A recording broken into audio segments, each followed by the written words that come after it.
Another day, another controversy for the Rabbit R1. Apparently this time, its developers wrote some bad code, like inexcusably catastrophically bad code. Code that allows someone to view every message ever sent on all devices. Code that allows the attacker to alter the messages sent to the end user. And code that can brick every R1 in existence. It's outrageous, egregious, and preposterous. Lascivious, salacious, outrageous. But the most shocking part about this story is what the company did to fix it. In today's video, we'll find out how this is even possible so you don't make the same mistake when shipping your own half-baked AI product. It is June 27th, 2024, and you're watching the Code Report. I first encountered the Rabbit R1 at CES in January, where I was blown away by its utter uselessness, along with the amount of cringe buzzwords used by its CEO. Despite setting off my bullshit detectors, these devices sold out pre-orders within the first few minutes, but after the initial hype, the Rabbit R1 has been the lolcow of tech products of 2024. It was exposed as being nothing more than an Android app under the hood. It was revealed to have origins in crypto and NFT scams,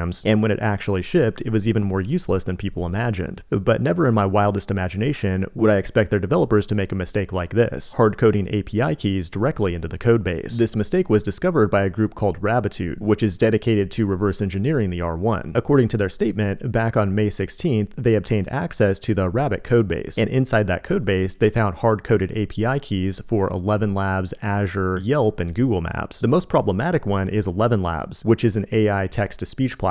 When you talk to the Rabbit R1, it turns your speech into text. It then passes that text off to a large language model to generate a response. But before that response goes back to the end user, that text needs to be converted back into speech. And that's what 11 Labs does. Development of the atomic bomb. That means the R1 needs to make an API call to 11 Labs for every response ever sent by the R1. And that means if someone ever got the 11 Labs API key, they'd be able to read every R1 response in history, they'd be able to change responses, and they could just delete the AI voices from 11 Labs to brick every single R1 in existence in a matter of seconds. And that is quite the exploit. And just to be clear, it's not 11 Labs' fault. But there's one thing we need some clarification on. In the statement, it says Rabbitude gained access to the Rabbit codebase, which I assume is referring to the back-end Rabbit codebase. The details are sparse, but I don't think they actually put an API key in their Android APK, which would be an even more absurd mistake because you should never put secret API keys in client-side code. Even my 5-year-old knows that. It seems more likely that Rabbit has a leaker, like an employee dumping the code onto a USB, and potentially breaking the law to share it. Leaking is a risky business. Julian Assange once leaked war crimes, for which he was treated like a criminal. Even Hillary said, "Can't we just drone that guy?" And he just regained his freedom a few days ago. Now the thing is, when those war crimes leaked, the war criminals didn't stop doing war crimes. And what's crazy is that Rabbit took a similar approach. According to Rabbitude, they've known about this exposed 11 Labs API key for a month, and their solution was to just ignore it and hope the problem goes away. This information, I assume, is also coming from the leaker. Now, at this point, Rabbit has rotated its API keys, and this group is operating for the public good, thus nothing catastrophic has happened to user data, but there's a lot of good reasons not to hard-code API keys into your code. In fact, I have a new full Linux course coming up for Fireship Pro members that coincidentally talks about this issue. Might as well leave you a discount code if you want to get early access. An API key is like a password and should be treated with the same amount of respect. If a hacker gets a hold of one, they could retrieve and delete all your data and cost you a bunch of money in the process. When an API key is hard-coded, one thing you might do is accidentally push it to a public Git repo. And right this very moment, there are scraper bots out there watching every Git repo for exposed API keys to exploit. Problem number 2 is that it makes key rotation more difficult. Generally, production apps should rotate API keys every 30 to 90 days, but a high-profile app like the R1, where it's known that people are actively trying to reverse engineer it, could be even more paranoid and rotate their keys every week or so. And this process can be automated with zero downtime. There's really no excuse. Another reason you don't just hardcode is that for a key this sensitive, it should also be encrypted. Tools like AWS Secrets Manager offer multiple layers of protection, so even if someone gets access to your server, they still shouldn't be able to get the API key. And even if someone does try to get access to it, those requests are logged, which would immediately identify the leaker, so Rabbit management could then put cyanide in their soy latte. Now, if you own the Rabbit R1, there is a recommended solution, and that is to douse it in gasoline, apply a flame to it, and chuck it in the Kola super deep borehole. This has been the Code Report. Thanks for watching, and I will see you in the next one.